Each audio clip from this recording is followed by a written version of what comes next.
Hello everyone, my name is Daniel. I'm creating this video about anxiety, panic attacks, depression, low self-esteem, insecurity because about 1 in every 5 people will suffer from one or more of these conditions to the point where they have to take action in order to improve the quality of their lives. According to the University of Cambridge, more than 8 million people suffer from an anxiety disorder in the UK and more than 40 million people in the United States. So it's becoming a major problem in society that requires attention because the number of victims is increasing every single year. And I was one of them. From the age of 16 to the age of 24, I suffered from severe anxiety, depression, and I would have a panic attack almost every single day. And I was also very insecure. And after 7 years of suffering and desperately searching for answers, I was finally able to recover myself. And I created a non-profit project with the goal of helping as many people as possible through live seminars, group therapy, and individual guidance. I also created this video to share with you the step-by-step process of what I did to overcome 7 years of personal suffering. I hope you enjoy and share it with those who need it. The name of this presentation is Mindless. And I chose that name because most people that suffer from anxiety, insecurity, depression, panic attacks, and low self-esteem know that the origin of most of these problems is in the mind. And sometimes it feels like if we were living with our worst enemy inside our minds. The purpose of Mindless is to help you unleash your true potential, awaken your true essence, and ultimately and most important, to eliminate suffering. And for you to be able to eliminate suffering, you need to understand first where it comes from. And not only for you and me, because we are not the only ones that have experienced anxiety, low self-esteem, depression, panic attacks, insecurity. No, there are millions of people out there suffering from the same problems. And we need to understand why. What's the root cause of all suffering? And the answer to this question is very simple. And most people think that they know or they understand what I'm going to talk about, but they really don't. Because if they did, things would have been very different for you and me, and for many others. And here is the answer to this question. The ego. People think that the ego is feeling superior to others, or thinking that you're better than all those around you. But they have no clue. Let me explain what the ego is, how it's making you suffer from anxiety, panic attacks, depression, low self-esteem, and how you can free yourself from it. Ego in Latin means I. For psychology, it means the identification with the mind, in which the individual recognizes himself as myself and is aware of his own identity in his mind. In other words, and for easier understanding, your ego is your conscious mind, the part of your identity that you consider yourself. If you say someone has a big ego, then you are saying he is too full of himself. Basically, the ego is the relationship that you have with yourself in your own mind through your inner voice. And most people think that it is normal to have a relationship with themselves in their minds, that it is normal to use the inner voice in their minds to have conversations with themselves while they're waiting in the bus. For example, I'm waiting for the bus and I start thinking to myself, oh no, I have to go to work today, and there are going to be so many people in that meeting. What if I start getting social anxiety and people start staring at me? Why am I so insecure? I really wish I was more confident. On that last argument I had with my boss, it would have been so cool if I had told him everything I think about him. But the problem is that when you live your life through your ego, you start identifying yourself with your mind and your thoughts, and thoughts can be so random and so self-destructive that your emotional and mental health will be basically affected all the time by whatever is going through your head.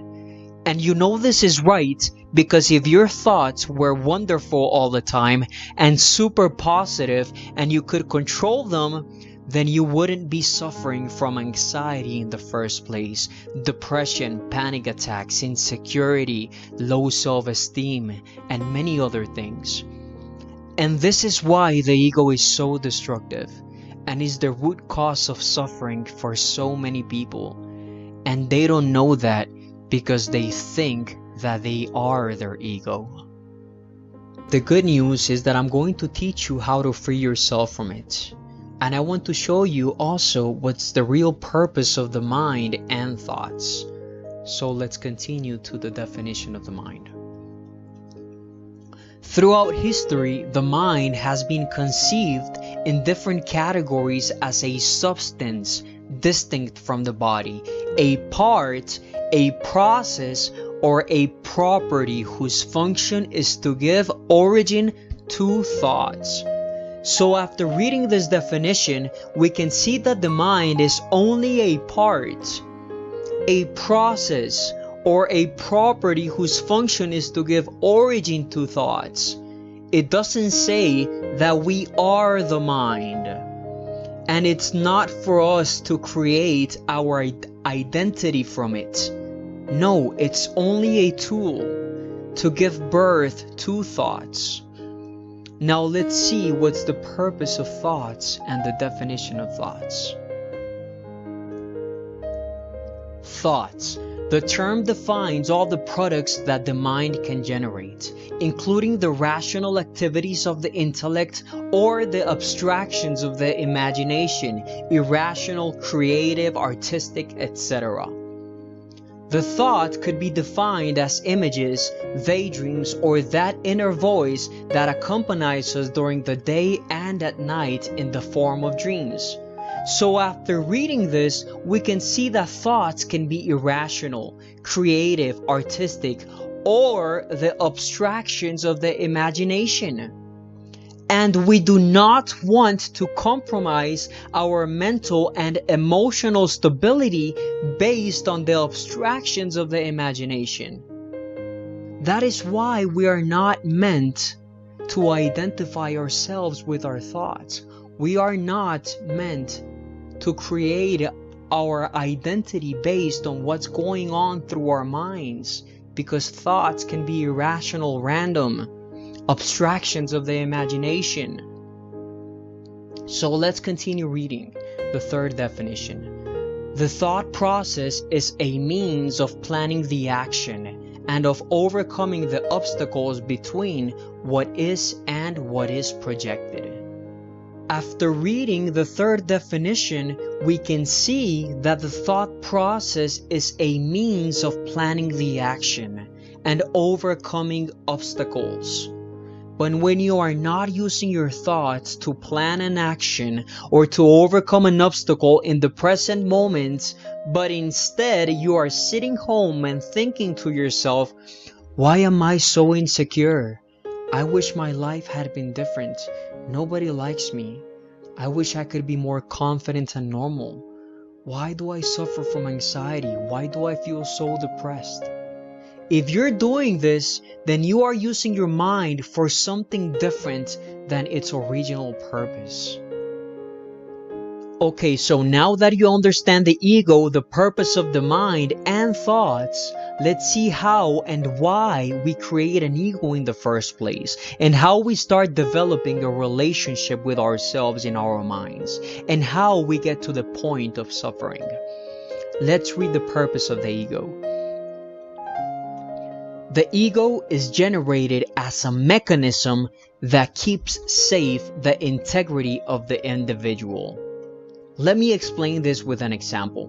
Let's say that you're 10 years old and you're playing out with your friends and you're enjoying the present moment. And your dad drops by to pick you up and take you home. And he kisses you in the forehead in front of your friends as a way of saying hello. And your friends start making fun of you. So next time you're playing again with your friends and your dad comes to pick you up, your inner voice awakens for a moment and you think to yourself, I can't let him kiss me in the forehead. My friends are going to make fun of me. And you tell your father, Dad, please don't kiss me. And for the first time, you felt uncomfortable because your friends laughed at you. And that's a normal thing. It's perfectly understandable. And that's not going to make anybody suffer from anxiety, depression, or panic attacks. That happens to all of us. But when we go through so many difficult situations and we suffer a lot, or when we are put under constant pressure, then that self-defense mechanism will get out of control. And our inner voice will continue to wake up more and more every day, to the point that we are no longer living life in the present moment, but we are living 90% of the day in our minds, talking to ourselves. And that's when we develop anxiety, panic attacks, depression, low self-esteem, insecurity.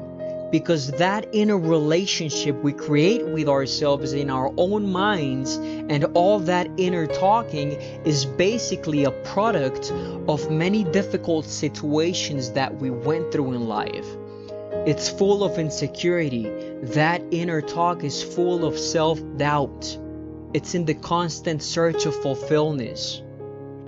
And this is also the reason why not everyone suffers from anxiety, panic attacks, depression, low self-esteem, insecurity, because some develop a stronger ego and a stronger relationship with themselves in their minds because of all the hard things that they went through in life. And those who had a normal life and don't suffer from anything simply live more in the present moment and are not thinking about anything. Origin of the ego. The ego is born when the human being becomes aware of his conditioning. He perceives confusedly at first and then clearly the narrow sense of his own limits.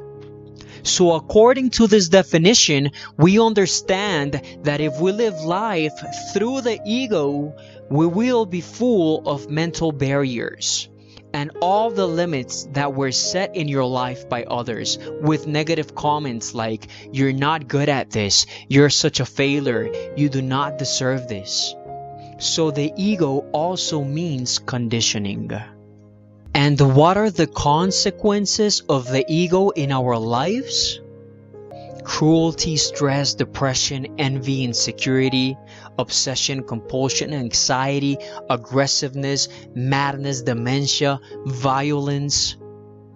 Do you think a murderer would kill someone else if he wasn't talking to himself in his mind into doing it? Probably not. So most of the problems you can think of in society are related to the ego.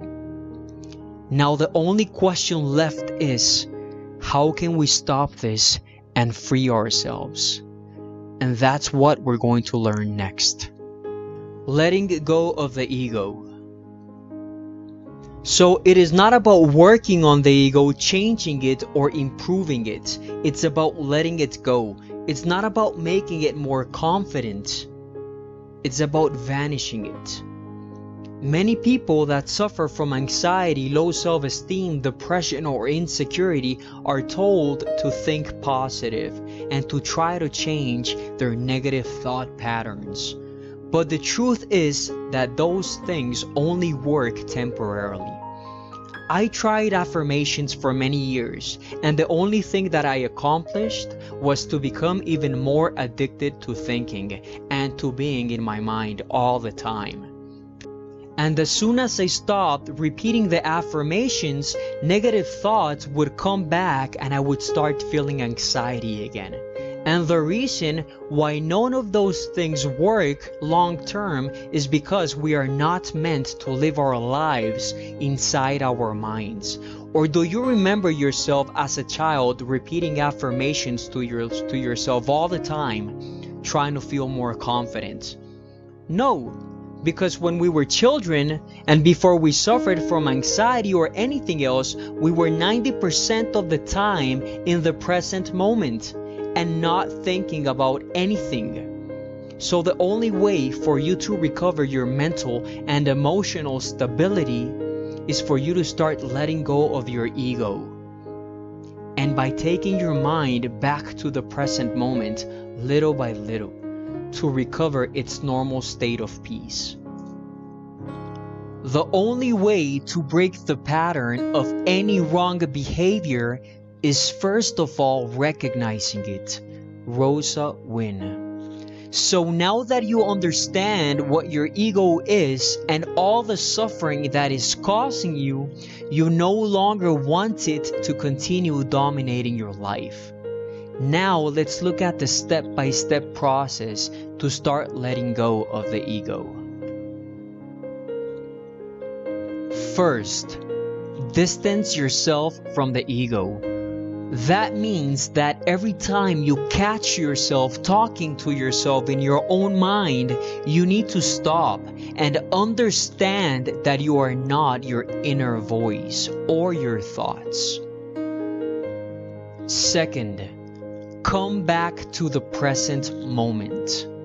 The present moment is the most precious thing that we can experience, and it's the only way that we can achieve long-term peace in our lives. Living in the present moment means that you are completely centered on the here and now. When you are not in your mind having any thoughts, worrying about the future, or thinking about the past. Every time you go into your mind to start with the obsessive thinking, try to come back to the present moment and focus your attention on your breathing, the noises around you, or focus on whatever you are doing now. Third step, meditation. Meditation is a wonderful tool that people misunderstand. Some say that it is to connect yourself with the spiritual world or things like that, but that's not true. The only purpose of meditation is to train your mind to be in the present moment and to achieve peace. The mind is like a muscle. If you train it to think all the time, it will make it a habit, to the point where you won't be able to stop thinking for a couple of moments even if you wanted to. So meditation is the opposite of that. It is training your mind to recover its natural state of peace. And what happens after your ego starts fading away? You start living your life under your true essence. And how is the life of a person that lives under the true essence and not the ego? It's a life full of peace, confidence, freedom, limitless, no fear, and last but most important, mental and emotional stability. Do you want to continue living your life under the illusion of the ego? I hope not. So I followed these 3 steps every single day, and within 3 months I was able to claim my life back and recover the peace that I had lost for 7 years. And if I was able to do it, so are you.